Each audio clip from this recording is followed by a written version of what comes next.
नमस्कार, मैं हूं आशीष श्रीवास्तव और आप देख रहे हैं यूपी तक। हाजिर हूं आपके सामने सुर्खियां लेकर। चर्चा करेंगे कुछ बड़ी खबरों की। सबसे पहले खबर जो वायरल भी है और जो मानवता के नाम पर कहीं ना कहीं लोगों को झकझोर रही है, वो है अयोध्या से, जहां पर एक बुजुर्ग मां को उसके जो बेटे और बहू ने उसको छोड़कर चले आते हैं जब वह कैंसर पीड़ित होती है।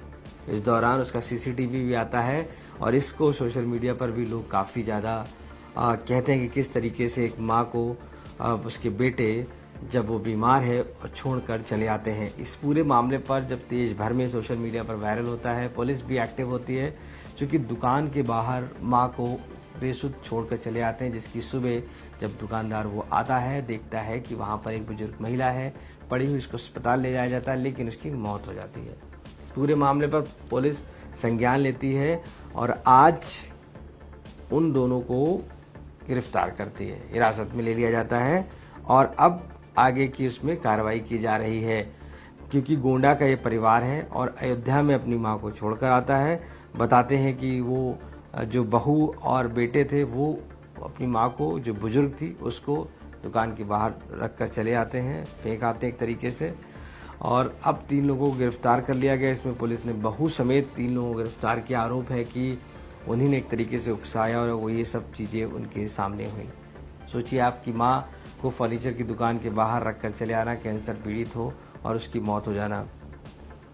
अब इस पूरे मामले पर लेकर लोगों को भी चर्चा है कि किस कदर से ऐसी जो वाकया है वो सामने आया, जो कि माँ को गले का कैंसर था और उसके बाद यहाँ तक कहते हैं कि उनकी जो गांठें थी उसमें कीड़े पड़ चुके थे। तो सोचिए कि किस कदर उनको जो इलाज किया जा रहा था वो इलाज भी प्रॉपर नहीं कर रहे थे उनके बेटे और बहू, और बोझा समझकर माँ को फेंक कर चले आए थे और उनकी मौत हो जाती है 8 घंटे बाद। इस पूरे मामले पर हालांकि भले ही कहा जाए इलाज का पैसा नहीं, लेकिन बहुत सारी चीज़ें हैं, गवर्नमेंट की सुविधाएं हैं, उस पर होता है। अब सीसीटीवी ने पूरे देश को झकझोर दिया। दूसरी खबर की ओर रुख करते हैं। समाजवादी पार्टी पूरे मुद्दे पर उत्तर प्रदेश में सरकार को स्कूल के मर्ज होने पर घेरती नजर आई है और कह रही है कि किस तरीके से जो मर्जिंग है वो ठीक नहीं है और इसलिए अब वो पीडीए की पाठशाला उन स्थानों पर चलाएगी जहां पर ये मर्ज हुए स्कूल हैं। इनमें से कई स्कूल हैं, करीब 27,000 ऐसे स्कूल थे जिनको मर्ज किया गया है। अब समाजवादी पार्टी वहां पर कई बच्चों को इकट्ठा करके पीडीए की पाठशाला शुरू कर दी है, उनको वहां पढ़ा रही है। जैसे कि माना जा रहा है कि अब वहां पर स्कूल तो है नहीं, स्कूल मर्ज होकर दूसरी जगह चला गया है, तो अब वहां पर पाठशाला शुरू कर दी, यानी पीडीए की। पीडीए का मतलब समाजवादी पार्टी ने साफ किया है पहले से ही, पिछड़ा, दलित, आदिवासी, अल्पसंख्यक होता है। तो ऐसे में उनकी अब ये पाठशाला उन स्थान पर चलाई जा रही, पीछे पोस्टर लगाकर 100 से 50 बच्चे जितने भी उपलब्ध हैं गांव में, उनको बैठाकर वहां पर पीडीए की पाठशाला चल रही है और सरकार को घेरने का काम चल रहा है कि किस तरीके से उत्तर प्रदेश की सरकार टीचरों की नहीं सुन रही है, बच्चों की नहीं सुन रही है। और ऐसे में समाजवादी पार्टी उन बच्चों को हित को लेकर काफी सजग है और इसी वजह से पीडीए की पाठशाला पूरे प्रदेश भर में उन जगह पर चलाई जा रही है जहां पर से इस तरीके के वाकया सामने आए जहां तक मर्जिंग है। एक तरफ सरकार ने मर्जिंग को बताया है कि बच्चे कम होने की वजह से उनको मर्ज कर दिया जा रहा है, दूसरी जगह टीचरों को समायोजित कर दिया जा रहा है, ट्रांसफर कर दिया जा रहा है। लेकिन समाजवादी पार्टी और अन्य दलों का साफ तौर पर यही कहना है कि पहले जहां पर बच्चे पढ़ रहे थे वो दूरी तय करके नहीं दूसरी जगह जा सकते, इसलिए अब वहां पर वह पाठशाला चलाएंगे, जिसकी वजह से वो कहीं ना कहीं इन शिक्षकों के साथ और बच्चों के साथ खड़े नजर आ रहे हैं। अगली खबर की तरफ बढ़ते हैं जो काफ़ी महत्वपूर्ण है, और वो है कि जिस तरीके से उत्तर प्रदेश में साइबर क्राइम बढ़ रहा है, उसको लेकर उत्तर प्रदेश की पुलिस ने एक नया साइबर स्थापित किया है, यानी कि जो साइबर नंबर है इसका एक कॉल सेंटर स्थापित किया है। ऑलरेडी पहले से 112 में तकरीबन 30 जो है वो कॉल सेंटर चल रहे थे।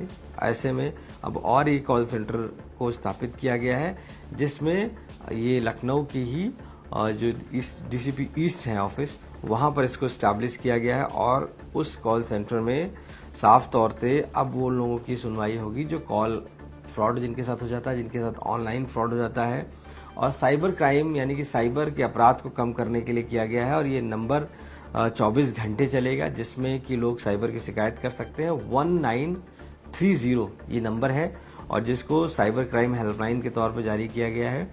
24 घंटे इस पर शिकायत होगी।